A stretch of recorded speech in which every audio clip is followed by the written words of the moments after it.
यस'न सान 2015 मायथाइनि 5 आगस्ट खालिनो UPPL हान्जाखौ गायसननाय जादोंमोन दतमानि फोथाराव आरो बै समाव जे मोनसे बड'लेण्डनि आन्दलन सोलिबाय थादोंमोन आरो NDFBनि मोनसे शान्ति सुक्ति बा शान्ति आल'सना एबसुनि गणतान्त्रिक मोनसे आन्दलन भारत सरकारजों आल'सना जागासिनो दङ।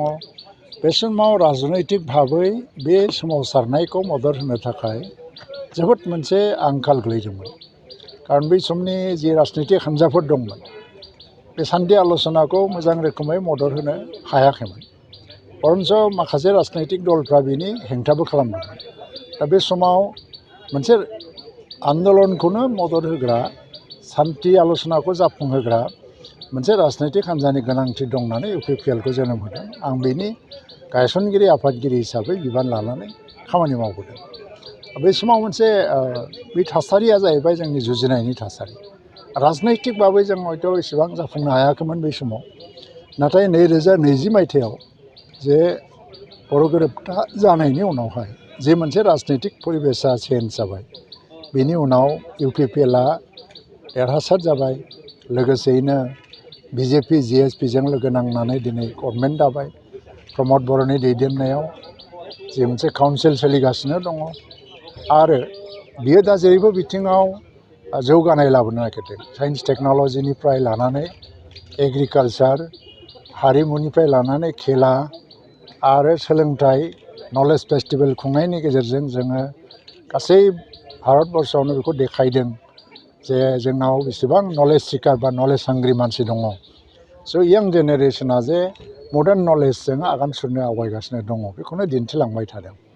दिनैनि दिनाव जेरैबो बिथिङाव मोनसे जौगानाय फैदों, मोनसे सिस्टेमेटिक प्लेन पलिसिजों। बे नङा जे बबावबा गोसो जाबानो दालां लुबाय, गोसो जाबानो लामा लुबाय। बे थांनाय समफोराव जोङो सोरबाया फैसा बानायनो थाखायनो जेराव लामा नाङामोन बाहायबो लामा बानायदों, जेराव दालां नाङामोन बाहायबो दालां बानायदों आरो खामानिफ्रा जेब्लायबो आद्रा जानानै थादों। थ' दिनै दिनाव मोनसे जोङो निड बेसिसआव सिस्टेमेटिक भाबै खामानि मावलांनो नाजाबाय थादों। आरो UPPL हान्जाया जेरैबायदि मोनसे ओनसोलारि राजनैतिक हान्जा हिसाबै जेरैबायदि गोहो आरो गोहोम जिबायदि खोख्लैनो हादों रायजोफोरनि गेजेराव, गासै भारत हादरावनो बेबायदि फिसा ओनसोलखौ लानानै दाजानाय राजनैतिक दलफ्रा बेबायदि गोहोगोरा गैया बा गोहोमसालिबो गैया।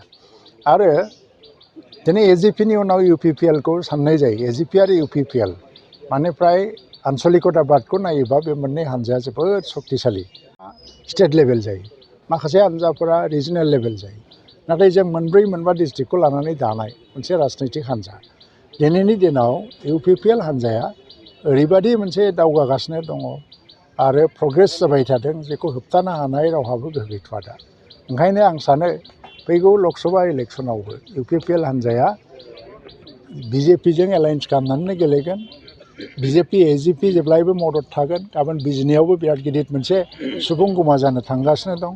बाव BJP AGPनि दैदेनगिरिफ्राबो नुजाफैगोन।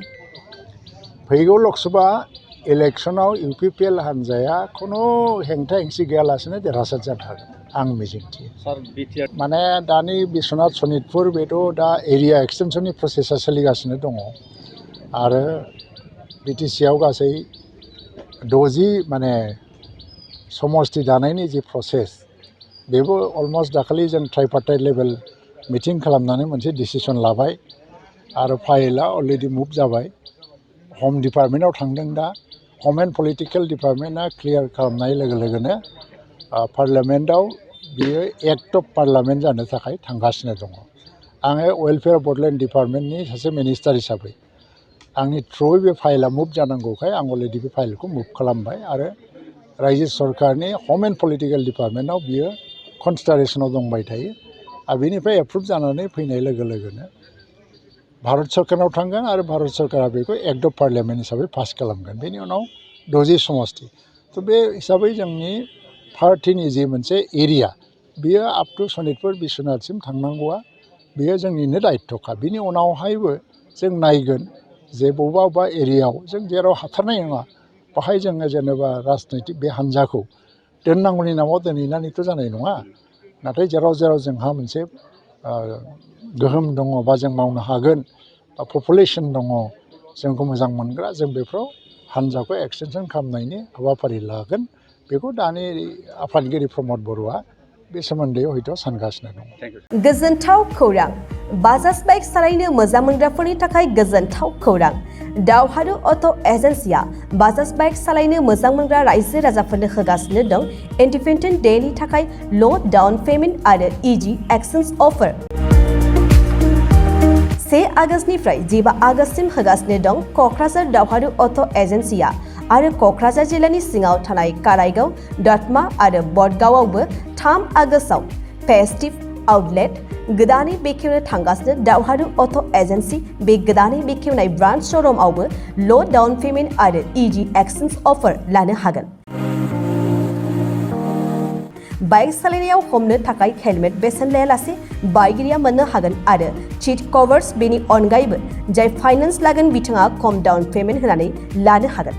बायग्रा ग्राहक सुबुंफ्रा दावहारु अट' एजेन्सियाव बाजाज बाइकखौ बायनो सानोब्ला नैबे मबाइल नम्बर 8822018193 आरो 6300399187 आव थोंजों फोनांजाब खालामनो हागोन।